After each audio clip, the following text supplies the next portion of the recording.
Wonder Murmur, where whispers weave the heart. Hello, little hearts.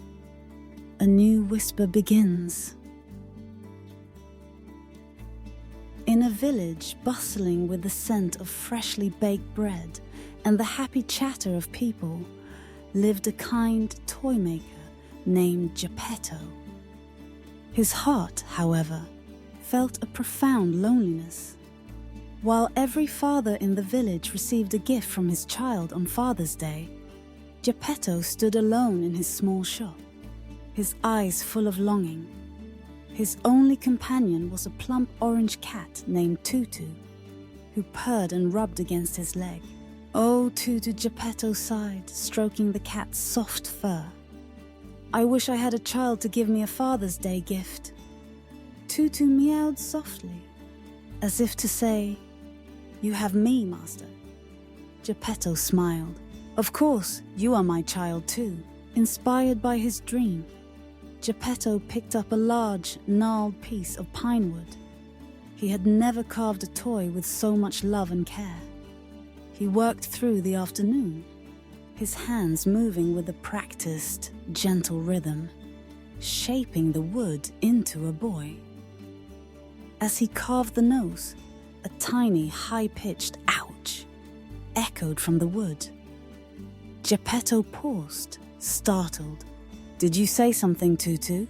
He continued carving, painting the puppet boy's cheeks a rosy red and his hair a brilliant brown.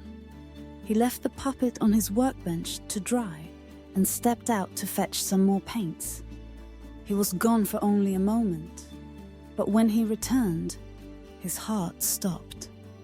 The puppet stood on the table, its wooden joints creaking as it looked around the shop with wide, curious eyes. "Hello, who?" the puppet squeaked. "Who are you?" Geppetto's eyes filled with tears of joy. You're a talking puppet boy. You are my Father's Day gift." The puppet's head tilted. "Father, are you my father?" "Yes, my son. You are now my son, and your name is Pinocchio." The puppet boy, Pinocchio, giggled with delight. "Pinocchio, I have a father." That night, Geppetto cooked the finest meal he could. But Pinocchio, in his newness, wasn't hungry. He was a bundle of energy, a small body with a big desire to explore the world. The next morning, while Geppetto was busy, a mischievous woodpecker landed on the windowsill. "Hey kid, tap tap, what are you waiting for? The world is a beautiful place. Go and run free," the woodpecker chirped. Pinocchio, with a single-minded naivety, didn't hesitate. He slipped out of the shop and ran. He ran through the streets, filled with the sheer thrill of movement and the scent of adventure. But the world outside was big and confusing. Every street looked the same, and soon his little wooden heart began to feel a terrible ache of panic. "Oh no," he whimpered. "How do I get back to my father?" His little wooden tummy rumbled with hunger. He hadn't eaten anything. He saw a fruit stand ahead, piled high with bright yellow bananas. He reached out and snatched one. "Hey kid," the vendor cried, grabbing Pinocchio's arm. "You can't have my fruits for free. Don't you have parents? You have to give me money." "Oh well," Pinocchio lied, his voice trembling. "I actually have a lot of money. At home." The moment the words left his mouth, a strange pressure built in his nose. His nose, made of pine wood, began to creak and stretch. It grew long and pointed, a comical and terrible punishment for his dishonesty. Pinocchio shrieked. He looked at the vendor, at his own reflection in a window, and then at his monstrous nose. In a panic, he dropped the banana and ran. The vendor, startled by the sight, simply shook his head. When Pinocchio, exhausted, finally told himself the truth in a moment of quiet fear. I don't have any money. His nose returned to its original state. He was relieved, but the magic of his nose was a secret he now carried. Meanwhile, Geppetto searched for his son, his heart heavy with worry. He checked every street, every shop, until night fell and a cold rain began to pour. He huddled in a doorway, his old body tired and chilled, calling out Pinocchio's name into the dark. Pinocchio, too, was soaked and shivering. He smelled of wet wood and desperation. He saw a large trash can and jumped inside for shelter.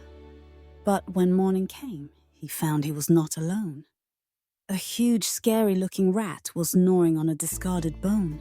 "Hey, wooden kid!" The rat growled, its eyes glinting in the dim light. "I'm very hungry. How about I nibble on a piece of your foot and fill my stomach?" Pinocchio was terrified. "No! Let me go. My dad is a tiger. He'll eat you in one bite." The moment he said the words, his nose began to grow again, a sharp wooden spear in the small dark space. The rat's eyes widened, not with fear of a tiger, but with a greedy glint. "If your father was a tiger, you would have a tail too. Give me a bite of your tail." Pinocchio, with a desperate lunge, leaped out of the trash can. "Don't bite! I have no tail! I have no tail!" he cried, running as fast as his wooden legs would carry him. He looked at his reflection in a puddle, relieved to see his nose had shrunk back to its normal size. He finally understood the rule of his nose.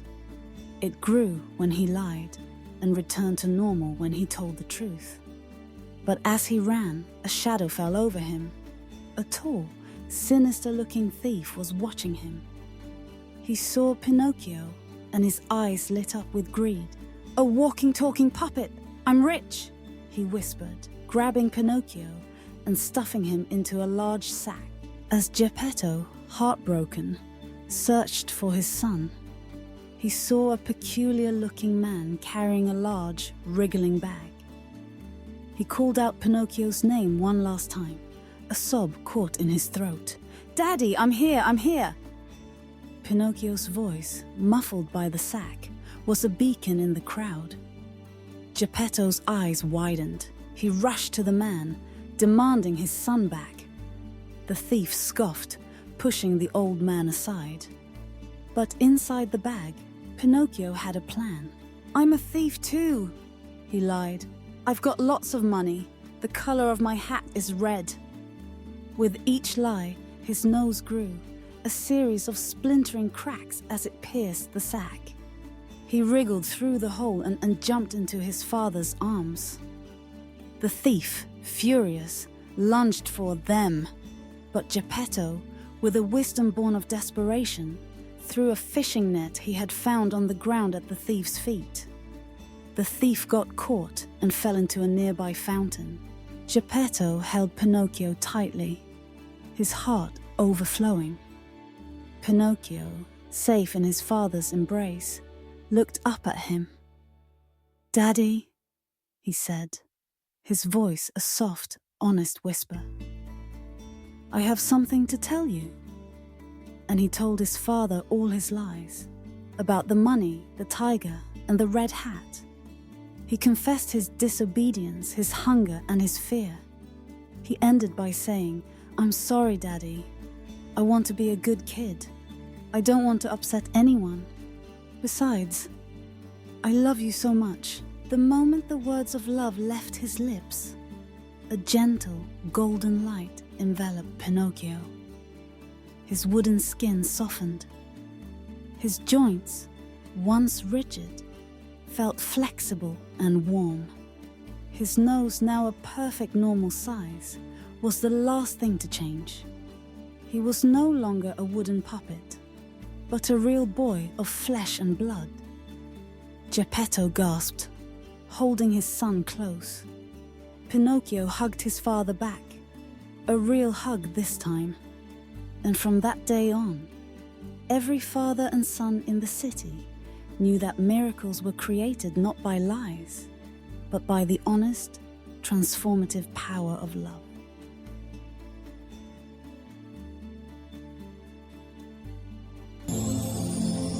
Wonder murmur, the story departs, yet the whisper imparts.